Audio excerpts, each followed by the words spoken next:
गीता के अध्याय 18 के अंदर श्लोक 51 से लेके 53 के अंदर सेल्फ रियलाइजेशन का जो पाथ है उसके बारे में बात की गई है। बड़ा इंटरेस्टिंग है, तो आइए देखते हैं क्या कहा गया है।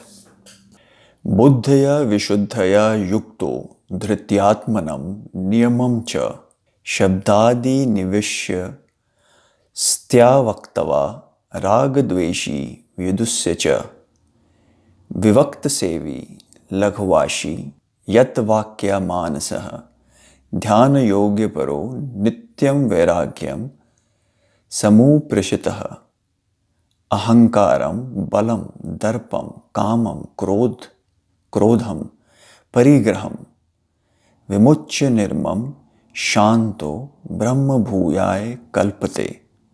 सेल्फ रियलाइजेशन कैसे कर सकते हैं, इन श्लोकों के अंदर है। कहते हैं कि जो हमारी इंटेलिजेंस है वो सबसे ज़्यादा स्ट्रांग होती है और वहीं पे वही हमें कंफ्यूज भी करती है। अब श्री कृष्ण से जब बात चल रही थी अर्जुन की, तब अर्जुन ने पहले ही कहा था कि भगवान, ये जो दिमाग में जो थॉट्स आते हैं इनको बांधना हवा को काबू में लाने से भी ज़्यादा मुश्किल है। तो आप और मैं किस खेत की मूली है, ज़्यादा टेंशन मत लीजिएगा। बट इस चीज़ पर ज़रूर ध्यान दीजिएगा कि वो प्रॉब्लम तब भी थी, आज भी है। सोल्यूशन तब भी बताया था, काम वो आज भी करता है। सोल्यूशन क्या है? सोल्यूशन है कि अपनी जो इंटेलिजेंस है उसको हम कंट्रोल कर सकते हैं डिटर्मिनेशन के द्वारा। अब डिटर्मिनेशन के द्वारा कहना आसान है बट करना मुश्किल है। भाई कैसे करेंगे? डिटर्मिन किस चीज़ में करें? तो डिटर्मिनेशन के लिए उन्होंने कहा है कि आप सबसे पहले तो अपने अंदर जो हेट्रेड है उसको कम कीजिए, उसके बाद जो अहंकार है उसको कम कीजिए, उसके बाद ये भी कहा है कि जो क्रोध है, एंगर है, उसको कम कीजिए। और उनके ऊपर जब आप कंट्रोल करेंगे तो आपका माइंड कंट्रोल में आएगा। और कंट्रोल की बात यहीं पे ख़त्म नहीं की है, काफ़ी कंट्रोलिंग किस्म का थॉट प्रोसेस है ये, लेकिन ज़रूरी भी है क्योंकि हमारा दिमाग वरना यहाँ आ जाता है। तो कहा गया है कि आप देखें, सबसे पहले ये सब चीज़ें कंट्रोल करने के बाद ये जो चीज़ें एक्वायर करने का हमें जोश चढ़ा रहता है। हाँ, एक नया फ़ोन ले लूँ, आईफोन 13, 14, अभी 15 आया नहीं है लेकिन फिर भी लेने का मन है। तो वो जो कंट्रोल करना बड़ा ज़रूरी है।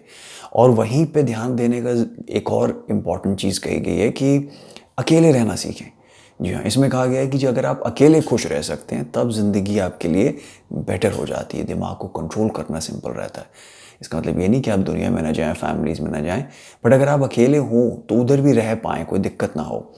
उसके बाद एक और चीज़ कही गई है कि खाना कम खाना चाहिए। थोड़ा मुश्किल होता है बट कहा गया है तो कम खाइए। मैं भी कोशिश करता हूँ, आप भी करिए। और अगर आप सेल्फ रियलाइजेशन के पाथ पे जाना चाहते हैं तो जब हम ये सब चीज़ें करते हैं तो चाहे वो तब का समय हो, चाहे वो आज का समय हो, ये चीज़ें तब भी काम करती थी, ये चीज़ें आज भी काम करेंगी। अगली बार तक के लिए टेक केयर।